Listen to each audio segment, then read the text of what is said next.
8 વર્ષના બાળકને વૈરાગ્ય થઈ શકે છે અને 80 વર્ષનો બુઢ્ઢો સંસારમાં ચોંટીને જ બેઠો. માં લાકડા તપાવતી હતી, રસોઈ બનાવવા માટે લાકડા નાખતી હતી અને છોકરો જોઈ રહ્યો હતો અને જોતા જોતા એને વૈરાગ્ય થઈ ગયું. માં મારે સંસારમાં નથી રહેવું. મેં કીધું બેટા શું થયું? માં તું રસોઈ બનાવે છે એમાં મેં જોયું જેટલા નાના લાકડા હતા ને એ ફટાક દઈને સળગી ગયા, મોટાને સળગતા વાર લાગી. હું નાનું લાકડું છું, આ સંસારની આગમાં ક્યારે સળગી જઈશ ખબર નથી. માં મારે સંસારમાં નથી. પરવીનજી 8 સાલનું મુમુક્ષુ આપણા પાડે આવે અને આપને यूं કહે કે मोरे दीक्षा लेनी है, आपरो का अभिप्राय? आप कहू क्यों? कई क्यों?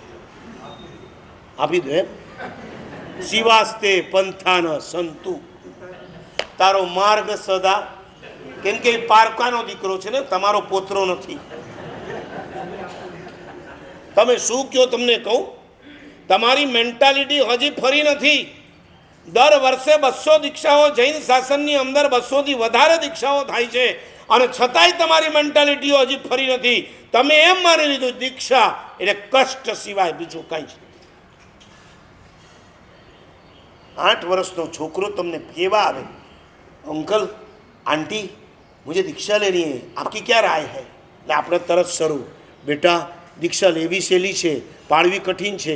લેવી ખાવાના ખેલ છે, પાળવી ખાંડાના ખેલ છે.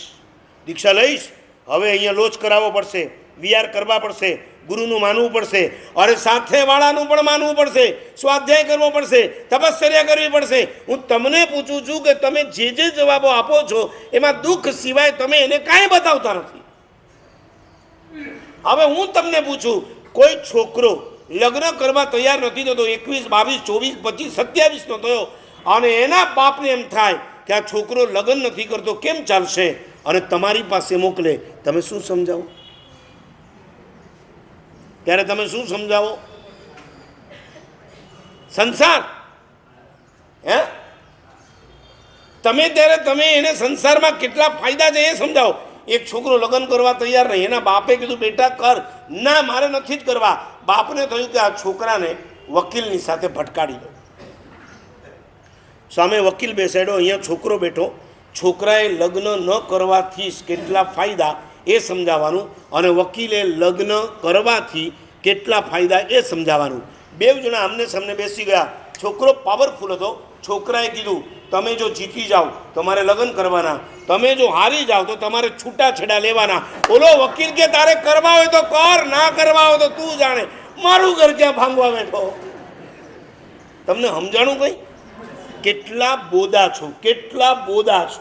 વકીલ જેવો વકીલ પણ કેટલો બોદો હોઈ શકે. કદાચ આની દલીલમાં હું ફસાઈ જાઉં.